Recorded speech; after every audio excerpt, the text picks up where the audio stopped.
की शुरुआत हुई है, प्रशासन की क्या सोच है विशेष रूप से कुंदा नदी को लेकर? जैसे नगर पालिका अध्यक्ष महोदय ने भी कहा कि कुंदा जीवनदायिनी उत्सव है। कुंदा नदी को लेकर 2 से 3 प्रकार से हमें काम करने की आवश्यकता है। सर्वप्रथम इसके गहरीकरण के लिए सभी डिपार्टमेंट्स को इंक्लूड करना और जनता को सम्मिलित करके, क्योंकि ये पानी आज हमको दिख रहा है अधिक संख्या में है यहाँ पर, लेकिन ये पानी कम होगा और एक समय ऐसा आता है जब ये सूख जाता है। तो अगर गहरीकरण हम वर्षा काल के पहले कर लेते हैं तो अगले वर्ष में इसको आपको पानी ज़्यादा समय तक आपको दिखेगा। तो सर्वप्रथम तो उसकी गहरीकरण का काम रहेगा। दूसरा, जितने भी हमको टैपिंग्स हैं जो पानी में मिल रहे हैं, उन टैपिंग्स को भी काउंटर करने के लिए सीवेज के नेटवर्क को लेइंग में नगरपालिका के साथ काम करने की आवश्यकता है। इसके साथ साथ जलकुंभी को हटाने के लिए, क्योंकि वो एक सतत प्रक्रिया है, जलकुंभी को हटाने के लिए जो आपको यहाँ पर फाउंटेन्स वगैरह दिख रहे हैं और भी जो व्यवस्थाएं हम और इम्प्रूव कर सकते हैं, उस पर भी हमें काम करने की आवश्यकता है। इस प्रकार अपनी जितनी भी नदियाँ हैं उनका रिजुवनेशन होता रहेगा, उससे हमें लाभ मिलेगा। जलगंगा संवर्धन को लेकर किस प्रकार से जिले में जलगंगा संवर्धन को लेकर आज हम कुंदा नदी पर ज़रूर कार्य प्रारंभ किए हैं, लेकिन ये पूर्ण जिले में इसका काम होगा।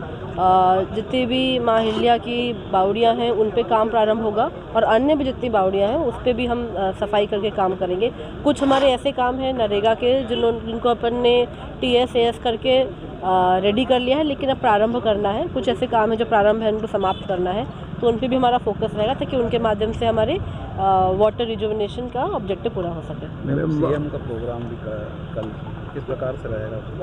कल हमारे विश्व मांगलिक सभा का एक नाट्य प्रस्तुति का कार्यक्रम है, माँ अहिल्या पर ही बेस्ड कार्यक्रम महेश्वर में रहेगा।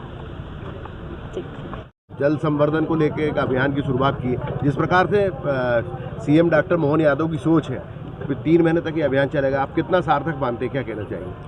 आज गुड़ी पड़वा है, नव वर्ष संवत विक्रम संवत 2082 का शुभारंभ है और आज के दिन पूरा मध्य प्रदेश सरकार ने पूरे मध्य प्रदेश में जल संवर्धन अभियान जिसका नाम है जलगंगा संवर्धन अभियान, जिसमें अंतर्गत नदी, तालाब, झीलें, कुएं, बावड़ी, ये जब जितने जल स्रोत हैं इनको स्वच्छ रखना, इनका गहरीकरण करना और ये हमेशा कल नदियाँ बहती रहे, इसके लिए ये सब अभियान है।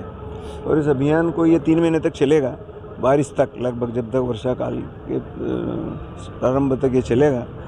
और इसमें पूरा, क्योंकि जो हमारी मिट्टी है, कई तालाब हैं जिनमें मिट्टी भरी हुई है, ये सरकार ने पहली बार ये निर्णय लिया है कि सारे किसान ये तालाबों में से, नदी में से वो मिट्टी निकाल करके अपने खेतों में डालें। ये सरकार ने इनको मुफ्त सुविधा दी है, इसके कारण तालाब भी गहरे होंगे, नदियों का भी जो जिनके किनारे में जो मिट्टी जमा हो जाती है वो भी साफ़ होगी और ये एक प्रकार से जैविक खादी है, इसलिए किसानों के खेत में जाएगा तो कृषि का उत्पादन भी बढ़ेगा। इसलिए बहुउद्देश्यीय ये कार्यक्रम है। आपने जनता से भी अपील की है?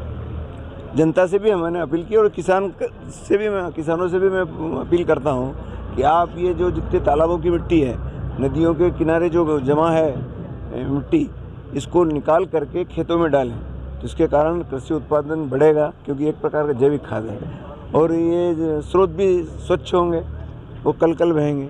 तो इसलिए एक ज़बरदस्त ये अभियान हमारे मुख्यमंत्री जी ने लिया है और ये अभियान निश्चित सफल होगा और इससे जनता को बहुत लाभ होगा। आज नव वर्ष के अवसर पर सबको बहुत बहुत शुभकामनाएं, बधाई।